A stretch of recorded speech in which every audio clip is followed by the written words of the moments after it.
മുഹമ്മദ് ഷംസീർ വിവരണമായി ചേരുന്നു. നേരത്തെ Kanthapuram A P Abubakar Musliyar സംസാരിച്ച വേദിയിൽ നിന്ന് ഷംസീർ ഏത് വേദിയിലാണ് കാന്തപുരം സംസാരിക്കുന്നത്, എന്താണ് അദ്ദേഹം പറഞ്ഞത്?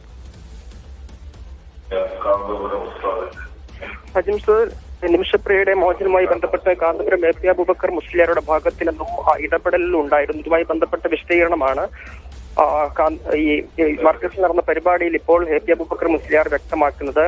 ഇസ്ലാമിക നിയമപ്രകാരമുള്ള ശരീഅത്ത് നിയമപ്രകാരം തന്നെയുള്ള ഇടപെടലാണ് തന്റെ ഭാഗത്ത് നിന്നും ഉണ്ടായത് എന്നാണ് എ പി അബൂബക്കർ മുസ്ലിയാർ വ്യക്തമാക്കുന്നത്. ഈ യമനിലെ ഇസ്ലാമിക പണ്ഡിതനുമായി ബന്ധപ്പെട്ടത് ഉൾപ്പെടെയുള്ള കാര്യങ്ങളാണ് എ പി അബൂബക്കർ മുസ്ലിയാർ വിശദീകരിക്കുന്നത്. മാത്രമല്ല യമൻ ഭരണകൂടവുമായി ഉൾപ്പെടെ ബന്ധപ്പെടാൻ സാധിച്ചുവെന്നും അനുകൂല ഒരു ഇതുണ്ടാകുമെന്നുള്ള തീരുമാനമുണ്ടാകുമെന്നുള്ള പ്രതീക്ഷ കൂടിയാണ് എ പി അബൂബക്കർ മുസ്ലിയാർ ഇതിൽ പങ്കുവയ്ക്കുന്നത്. ഏതായാലും നിമിഷപ്രിയയുടെ വധശിക്ഷയ്ക്ക് ഇനി മണിക്കൂറുകൾ മാത്രം ബാക്കി നിൽക്കുന്ന ഘട്ടത്തിൽ ഒരു അനുകൂലമായ തീരുമാനമുണ്ടാകുമെന്ന പ്രതീക്ഷ കൂടി പങ്കുവയ്ക്കുകയാണ് എ പി അബൂബക്കർ മുസ്ലിയാർ.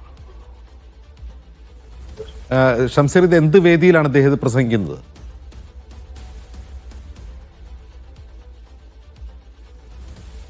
ആവർത്തിക്കാമോ? ഏത് വേദിയിലാണ് കാന്തപുരം ഈ പ്രസംഗിക്കുന്നത്? ജിംസ് മർക്കസിന്റെ ITI യുവജന നൈപുണ്യ സംഗമമാണ് ഇവിടെ നടക്കുന്നത്. ITIയിൽ പഠിച്ച വിദ്യാർത്ഥികൾക്കുള്ള സർട്ടിഫിക്കറ്റ് വിതരണ പരിപാടിയിൽ വെച്ചാണ് എ പി അബൂബക്കർ മുസ്ലിയാർ ഈ പ്രസംഗം നടത്തിയിരിക്കുന്നത്. ഇപ്പോൾ വാർത്തകൾ നിറഞ്ഞു നിൽക്കുന്ന ഒരു വിഷയം എന്നുള്ള നിലയ്ക്ക് ആണ് ഈ കാര്യം പറയുന്നതെന്ന് പറഞ്ഞുകൊണ്ടായിരുന്നു എ പി അബൂബക്കർ മുസ്ലിയാർ വിഷയത്തിൽ സംസാരിച്ചു തുടങ്ങിയത്. ഹ്രസ്വമായ വാക്കുകൾ മാത്രമാണ് അദ്ദേഹം ഈ കാര്യങ്ങൾ പറയുന്നത്. ഇസ്ലാമിക നിയമപ്രകാരമുള്ള ഇടപെടലാണ് നടത്തുന്നത്. ഏതെങ്കിലും തരത്തിൽ നിയമത്തിൽ കൈകടത്താനുള്ള അവകാശം നമുക്കില്ല എന്നും മറ്റു തരത്തിൽ നമുക്ക് ഇടപെടാൻ കഴിയുന്ന വിധത്തിൽ ഇടപെടുകയാണ് ഈ വിഷയത്തിൽ ചെയ്തതെന്നുമാണ് എ പി അബൂബക്കർ മുസ്ലിയാർ ഈ വിഷയത്തിൽ പറഞ്ഞിരിക്കുന്നത്. ഈ കാര്യത്തിൽ നമ്മുടെ ഭാഗത്ത് നിന്ന് ഇടപെടൽ ഉണ്ടായിട്ടുണ്ട്. ഇതിൽ അനുകൂലമായ ഒരു തീരുമാനം ഉണ്ടാകുമെന്നാണ് തന്റെ പ്രതീക്ഷ എന്ന് കൂടി പ്രത്യാശ പ്രകടിപ്പിക്കുകയാണ് എ പി അബൂബക്കർ മുസ്ലിയാർ. നമുക്കറിയാവുന്ന പോലെ തന്നെ കഴിഞ്ഞ ദിവസങ്ങളിലായി യമനിലെ ഈ സൂഫി വര്യനുമായി എ പി അബൂബക്കർ മുസ്ലിയാർക്ക് നേരത്തെ തന്നെ ബന്ധമുള്ള വ്യക്തിയാണ്. മർക്കസിൽ ഉൾപ്പെടെ അദ്ദേഹം എത്തിയിരുന്നു. അദ്ദേഹവുമായി സംസാരിച്ചു തുടങ്ങുകയാണ് ഈ വിഷയത്തിൽ എ പി അബൂബക്കർ മുസ്ലിയാർ ആദ്യം ചെയ്ത നടപടി. ഈ സൂഫി വര്യനിലൂടെയാണ്, അദ്ദേഹം മുഖാന്തരമാണ് യമൻ ഭരണകൂടവുമായി അദ്ദേഹം പിന്നീട് ബന്ധപ്പെടുകയും പിന്നീട് ഈ കൊല്ലപ്പെട്ട യമൻ പൗരന്റെ കുടുംബവുമായി ഉൾപ്പെടെ ഇതിൽ സംസാരിക്കാൻ കഴിഞ്ഞു എന്നുള്ള ഏറ്റവും പ്രധാനപ്പെട്ട കാര്യമായി നമ്മൾ കാണേണ്ടത്. നേരത്തെ അവരിലേക്ക് ഈ സംസാരം എത്തിയിരുന്നില്ല എന്നുള്ളത് കൂടിയുണ്ട്.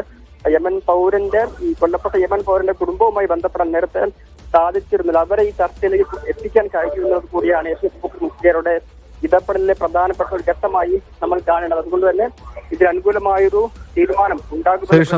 നേരത്തെ കാന്തപുരം എ പി അബൂബക്കർ മുസ്ലിയാർ നിമിഷപ്രിയയുടെ മോചനത്തിനായി നടക്കുന്ന ചർച്ചയെ കുറിച്ച് സംസാരിച്ച വാക്കുകൾ കേൾക്കാം. യമനിൽ ഒരു പെൺകുട്ടിയെ തൂക്കിക്കൊല്ലാൻ തീരുമാനിച്ചപ്പോൾ നമുക്ക് ഒന്നും ചെയ്യാൻ സാധിക്കുകയില്ലെങ്കിലും അവിടുത്തെ പണ്ഡിതന്മാരുമായി ബന്ധപ്പെട്ട് ഇസ്ലാമിൽ കൊല്ലുന്നതിന് പകരം ദിയത്ത് കവത് എന്നൊക്കെ അറബിയിൽ പറയുന്ന ചില പ്രായശ്ചിത്തം ഉണ്ട്.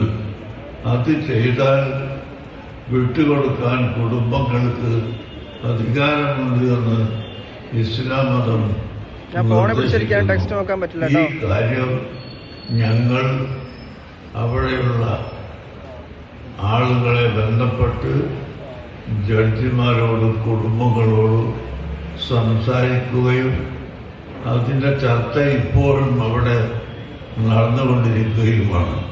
കുടുംബക്കാർ മുഴുവനും സമ്മതിക്കാതെ വിട്ടുകൊടുക്കാൻ കോടതിക്ക് അധികാരമില്ല.